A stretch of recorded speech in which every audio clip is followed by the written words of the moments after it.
Lord's and Selva ஒழுங்கு மரியாதையாக வெளியே போயிட்டா மரியாதை இல்லைன்னா எதில் அடிப்பண்ணே தெரியாது சொல்லிட்டேன். கிளியை விட மாட்டார், எலியை விட்டுருவாரா? தேவையில்லாத கமெண்ட்லாம் பண்ணுற மாதிரி இருந்தால் தயவு செஞ்சுப்பா யாராக இருந்தாலும் சரி ப்ளீஸ் வெளியே போயிடுங்க.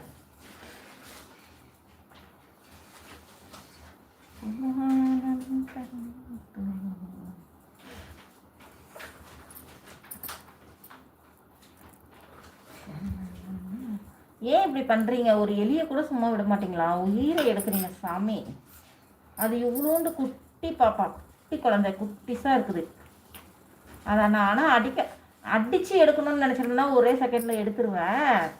சரி, சின்ன குழந்தையாக இருக்குதுன்னு சொல்லிட்டு அமைதியாக இருக்கிறேன்.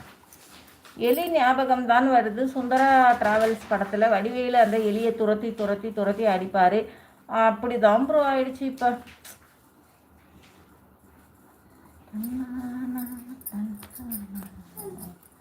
உடா பண்ணாட பரதேஷ் நாய் லூஸ் மாதிரி வந்து கமெண்ட் பண்ணாத. லூஸு நாய்ங்களே, லூஸுங்களாம் எதுக்குடா லைவ்க்குள்ளே வரீங்க? அறிவிக்கிட்ட நாய்ங்களே. வந்தால் சிஸ்டர்னு பேச தெரியாது உங்களுக்கெல்லாம்.